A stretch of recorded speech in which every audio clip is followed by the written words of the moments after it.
Can you share what problem your company solves and just the founder story? You know, what made you want to start this company to solve those problems?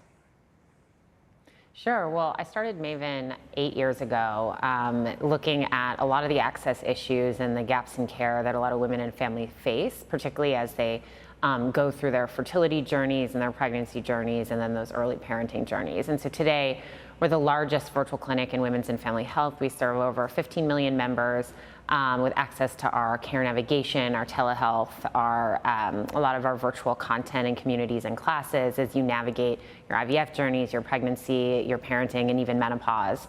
And we work with nearly half of the Fortune 15 and over 400 clients globally. So you work directly with employers, and that's kind of just an added benefit that they offer to their employees. How are employers thinking about benefits these days? Because I saw a recent report that you did that found that 92% of employers want to either maintain or increase their family benefits. And I'm just curious, what types of benefits are becoming increasingly desired in the current environment? Well, I think the current environment, there is a lot going on, both with the macroeconomy and the fact that we are likely headed into a recession, as well as the fact that the labor market has never been tighter. And so for our category specifically, we've been selling to employers for over 6 years. And we've really actually seen a huge jump in demand for our products over the last 18 to 24 months, starting with the pandemic, because we are a virtual care platform that also really doubles down on supporting health equity. So, 40% of our providers that patients have access to are people of color, and we support a lot of pathways to parenthood like surrogacy and adoption that were traditionally not included in benefits programs. I think, with over the last 12 months, with Roe v. Wade being overturned, we also see a huge increase in employers looking to bring equity into their reproductive health benefits.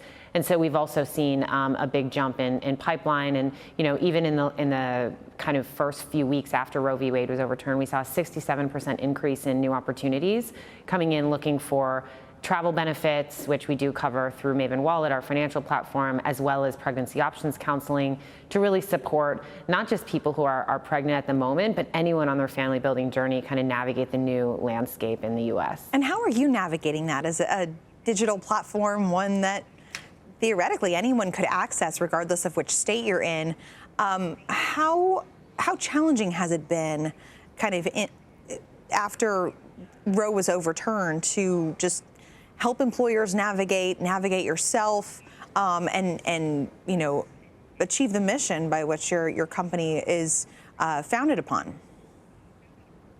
Sure. Well, I think the thing about our mission is that women's health and family health has always been underserved, and so this legislation just kind of deepens that what already has been a major inequity in the U.S. And the U.S. has the largest maternal mortality rate, for instance, in the developed world, or in trigger states where you see some of this restricted access.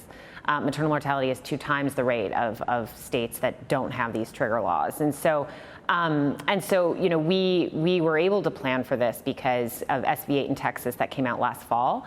Everyone kind of knew that Roe v. Wade was going to be overturned. I think there's also challenges to fertility as well, and a lot of unknowns, as well as the LGBTQ community and kind of what's happening in some of the states that have laws that are discriminatory against the LGBTQ community. And so what we do always is with our platform, patients have access to all these different types of care providers, whether it's adoption coach, surrogacy coach, mental health provider, OBGYN, fertility nurse, midwife, doula, and they can get quick support within 10, 20 minutes often, as well as talk to people that they trust who share their lived experience. Our care advocates are helping them navigate the benefits and the laws and understand, if their companies have, or their health plans for that matter, have added anything to support them in this kind of new and changed landscape. So, you know, I think that because we've been in the market for 8 years, because we already had a platform that was all about access, we were able to kind of jump up and step up with a lot of our products. And, you know, particularly with our Row products, you know, those products from the hands not only of our employers, but we work with a lot of national carriers as well as regional plans, and they're using Maven travel benefits as well when they need to. Fascinating. And what does the data show you about how employers, how employees are using these benefits, and has that changed more recently given the political backdrop that we've been experiencing?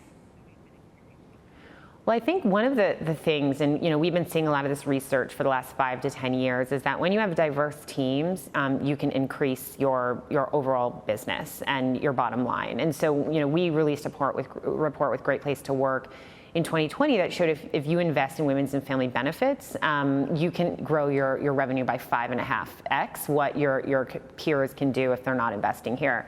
And that's due to talent attraction and retention. It's due to increased productivity.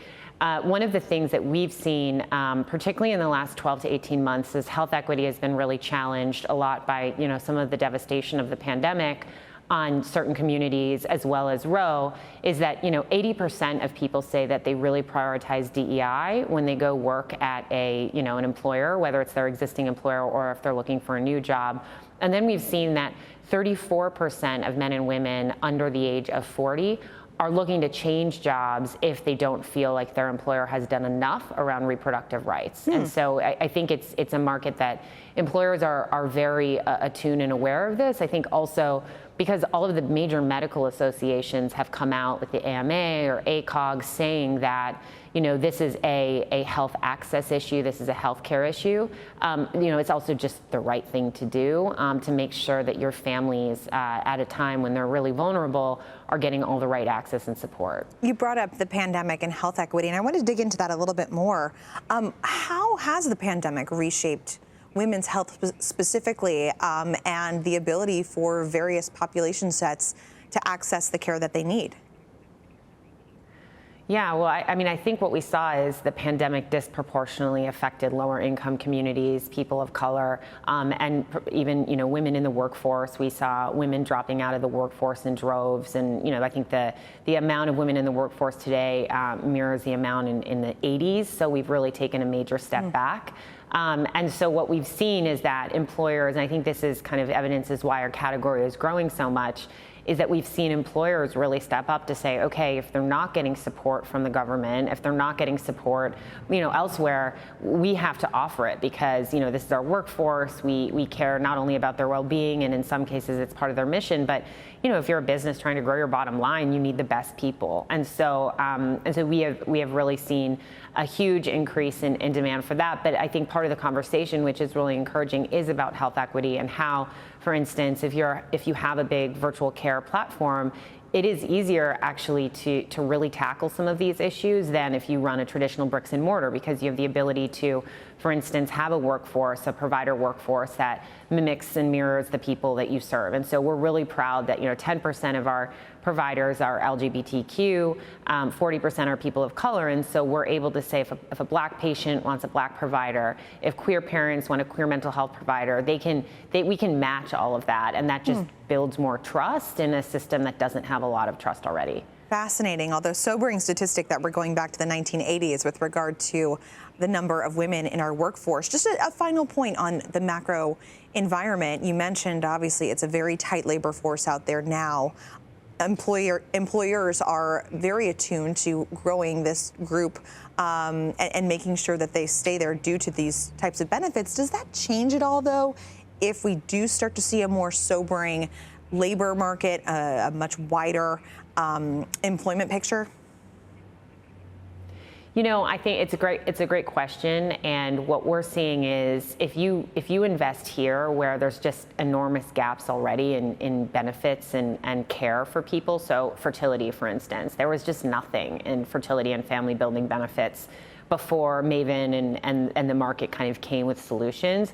Same with, you know, helping new moms return to work. Same with menopause, which is a product that we just launched. I think that employers, regardless, even if the unemployment rate goes up to 6, 7, 8%, employers are still going to be competing for top talent, and this is just a major area of benefits that has been overlooked for so long that I do have hope that we're not going back and that this will continue to be prioritized.